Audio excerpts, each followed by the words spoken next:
تو میرے ذہن میں ایک بات آئی ہے کہ جو ذہن اور جو بروز ہوتا ہے وہ اب اصل کی بالکل ہو بہو کاپی ہوتا ہے، مکمل مشابہت ہوتی ہے۔ تو اگر اللہ کے نبی صلی اللہ علیہ وسلم تشریعی نبی ہیں جو یہ قسمیں بناتے ہیں، تو پھر مرزا غلام قادیانی صاحب جو ہیں، ان کا اگر ذیل بروز ہونے کا دعویٰ ہے تو پھر ان کو بھی تشریعی نبی ہونا چاہیے۔ اگر غیر تشریعی بنتے ہیں تو پھر ذیل بروز تو مکمل نہ ہوا، ایک بات۔ دوسری بات یہ ہے کہ اگر یہ ذیل بروز کا دعویٰ کرتے ہیں اور تشریعی نبی نہیں ہیں، تو پھر جو یہ کہتے ہیں کہ قرآن کی روشنی میں، قرآن و سنت کی روشنی میں تشریعی نبوت ختم ہو گئی ہے، تو تشریعی نبوت تو ختم ہو گئی تو پھر مرزا صاحب ذیل بروز نہیں بن سکتے، یا ان کو تشریعی نبوت جاری رکھنا پڑے گی اور مرزا صاحب کو تشریعی نبی ماننا پڑے گا ذیل بروز ہونے کی حیثیت محمد صلی اللہ علیہ وسلم کا۔ تو یا پھر ان کو اگر تشریعی نبوت بند کرتے ہیں تو مرزا صاحب ذیل بروز نہیں بن سکتے۔ اس پر ذرا تھوڑی سی روشنی ڈالیے گا۔ اس میں 3 چیزیں میں عرض کر دیتا ہوں۔ پہلی بات تو یہ ہے کہ آپ سب کے علم میں ہے مرزا صاحب کے بیٹے نے، اب اگر جھوٹ بولا ہے تو بھی اس پہ وبال ہے، مرزا صاحب کے بیٹے نے سیرت المہدی کے اندر اس بات کی گواہی دی ہے کہ پہلے احمدی خلیفہ حکیم نور الدین نے کہا کہ اگر مرزا غلام احمد قادیانی تشریعی نبی ہونے کا دعویٰ بھی کرتے، ہم تب بھی ان کے دعوے کو قبول کرتے اور ہم خاتم النبیین کے پھر کوئی اور معنی کر لیتے۔ تو لہٰذا اس سے پتہ کیا چلا کہ یہ ٹوٹل ایک فراڈ ہے کہ یہ تشریح اگر ہوتی تو وہ تو بند ہے، غیر تشریح کلی ہے۔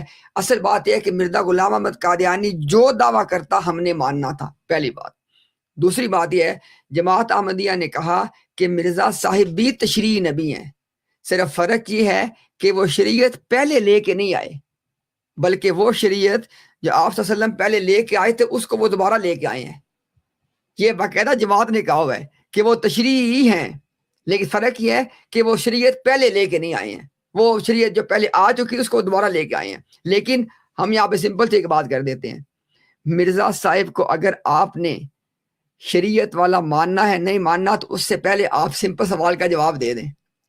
بالکل سمپل سوال ہے برائٹ بھائی، ان سے سوال یہ پوچھا جائے گا کہ شریعت کسے کہا جاتا ہے، تاکہ یہ پتہ چل جائے کہ مرزا صاحب کی جو نبوت اس کے بعد سامنے آئی ہے اس کی حیثیت کیا ہے، تشریح ہے یا غیر تشریح ہے۔ دیکھیں اگر تو شریعت نام ہے عقائد کا، غیب کی خبروں کا اور احکام کا، یعنی امر اور نہیں کا، اگر تو شریعت نام اگر شریعت کے اندر یا اسی طرح فضائل کا، فضیلتوں کا، مثلا جیسے مکہ کی فضیلت ہے احادیث میں بیان کی گئی ہے، مدینہ کی فضیلت ہے وغیرہ وغیرہ، تو اگر شریعت نام ہے ان چیزوں کا، کن چیزوں کا؟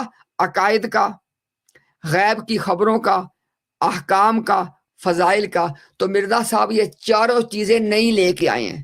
ہم آپ کو چاروں کی مثال دیتے ہیں۔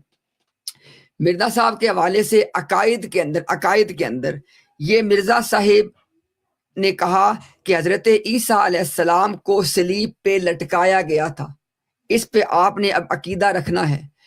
ایک صحابی خدا کی قسم پوری قادیانی جماعت کو کھلا چیلنج ہے، ایک صحابی دکھا دیں، ایک صحابی جس نے کہا ہو کہ عیسیٰ علیہ السلام کو نعوذ باللہ صلیب پہ لٹکایا گیا تھا، مارنے کی بات نہیں ہو رہی ہے، صلیب پہ لٹکایا گیا تھا، ایک صحابی بھی نہیں ہے۔ یہ مرزا صاحب، مثالیں کئی ساری ہیں، بہت مثالیں ہیں، ہم نے آپ کو ایک مثال دی ہے نئے عقیدے کی، ایک اور دے دیتے ہیں۔ کس حوالے سے؟ غیب کی خبر کے حوالے سے۔ اب قادیانی جماعت کو یہ ماننا پڑے گا کہ کشمیر محلہ خانیار سری نگر کے اندر جو قبر ہے وہ حضرت عیسیٰ ابن مریم علیہ السلام کی ہے، اسے کہتے ہیں غیب کی خبر۔ قرآن کے اندر، احادیث کے اندر عیسیٰ علیہ السلام کے حوالے سے غیب کی خبریں موجود ہیں نا، کیا ان میں یہ خبر ہے کہ عیسیٰ علیہ السلام کی جو قبر ہے وہ کشمیر میں ہے؟ نہیں ہے نا، یہ مرزا صاحب نے غیب کی نئی خبر دی ہے۔ اب اس کو قادیانی مانتے کہ نہیں مانتے؟ ذرا مانتے ہیں، تو غیب کی نئی خبر بھی آ گئی۔ اب آتے ہیں احکام کے اوپر۔ احکام کے معاملے میں مرزا صاحب نے بہشتی مقبرے کی صورت میں اور چندے کے نظام کی صورت میں پورے احکامات دیے ہیں۔ بہشتی مقبرے کا پورا نظام ہے، جیسے زکوٰۃ کا نظام ہوتا ہے نا کہ کتنی پرسنٹیج ہے، کیسے کرنا ہے، کب کرنا ہے، کیا کرنا ہے، اسی طرح چندے کے بارے میں مرزا صاحب نے کہا کہ جو بندہ میری جماعت میں داخل ہوگا اگر اس نے 3 ماہ تک چندہ نہ دیا وہ بندہ منافق ہے اور جماعت سے نکال دیا جائے گا۔ یہ ہے پورا احکامات کی دو مثالیں، چندے کا نظام اور بہشتی مقبرے کا نظام۔ اگلی بات پہ آ جائیں فضائل کے حوالے سے۔ مکہ اور مدینہ یہ دو حرم ہیں، ہم کہتے ہیں حرمین شریفین، دو حرم ہیں۔ مرزا صاحب نے کہا کہ اب قادیان نہ صرف یہ کہ حرم ہے بلکہ قادیان جو ہے وہ مکہ اور مدینہ سے بڑھ کے ہے۔ یہ آ گئی نئی فضیلت۔ اب مجھے بتائیں، یہ ہم نے آپ کو چاروں کی مثالیں دے دی ہیں، اسی کا نام شریعت ہے، تو مرزا صاحب تشیع نبی بنے کہ نہ بنے؟ سمپل دی بات ہے۔ اچھا بن گئے نا۔ اصل بات کہ یہ سارے کا سارا کھیل کہاں پہ کھیلتے ہیں؟ کبھی ڈیفائن نہیں کریں گے، کبھی ڈیفائن نہیں کریں گے شریعت کس کو کہتے ہیں، کیونکہ جیسے اس کو ڈیفائن کریں گے تو مرزا صاحب جو دھرم لے کے آئے اس میں پوری کی پوری شریعت موجود ہے۔ اور آخری بات ایک اور بھی کر دوں، مرزا صاحب نے کہا ہے کہ ان کے ماننے والے ان کی امت ہیں۔ مرزا صاحب نے کیا کہا؟ اپنا الہام شائع کیا۔ مرزا صاحب نے اپنا الہام شائع کیا، اس کے الفاظ کیا تھے؟ الفاظ تھے کہ مرزا صاحب کو خدا کہہ رہے ہم نے احمد کو اس کی قوم کی طرف بھیجا۔ یہ مرزا صاحب کے الہام کے الفاظ ہیں، ہم نے احمد کو اس کی قوم کی طرف بھیجا۔ مرزا صاحب نے کہا کہ میری امت کے دو حصے ہیں، ایک وہ جو رنگ اختیار کریں گے مسیحت کا، اور ایک وہ جو رنگ اختیار کریں گے مہدویت کا۔ تو مرزا صاحب نے اپنے ماننے والوں کو اپنی زبان سے کہا کہ یہ میری امت ہے، اور اس کے دو حصے بیان کیے۔ مرزا صاحب کے بیٹے جماعت کے دوسرے خلیفہ بشیر الدین محمود نے کہا، باقاعدہ جھوٹ بولا، حدیث کے نام پہ جھوٹ بولا، کہتا حدیث میں آتا ہے کہ فرمایا گیا کہ مجھے نہیں پتا کہ میری امت بہتر ہے کہ مہدی کی امت بہتر ہے۔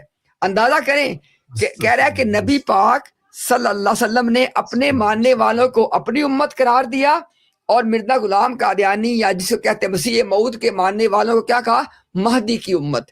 تو آپ کو بتانا یہ چاہ رہا ہوں کہ نہ صرف یہ کہ مرزا صاحب نے اپنے ماننے والوں کو پوری شریعت دی ہے، مرزا صاحب نے اپنے ماننے والوں کو اپنی امت کہا ہے۔ مرزا صاحب نے کہا کہ تم خدا کی آخری جماعت ہو، اور مرزا صاحب کی جماعت نے جو اعلان کیا وہ سب لوگ سننے کان کھول کے۔ مرزا صاحب کی جماعت نے آفیشیل طور پہ اعلان کیا کہ محمد الرسول اللہ صلی اللہ علیہ وسلم کی جماعت آخری نبی اور معمور من اللہ مرزا غلام احمد قادیانی کا انکار کر کے کافر ہو چکی ہے۔ ٹھیک ہو گیا؟ یہ اب یہ کہتے ہیں ان کو میں اکثر کہتا ہوں مرزا صاحب کی امت تو بہت جلن ہوتی ہے ان کو، آپ ہمیں مرزا صاحب کی امت کیوں کہہ رہے ہیں؟ یہ مرزا صاحب کے الفاظ ہیں، انہوں نے کہا کہ میری امت کے دو حصے ہیں، ایک وہ جو رنگ اختیار کریں گے مسیحیت کا اور ایک مہدویت کا، ان کے اپنے الفاظ ہیں۔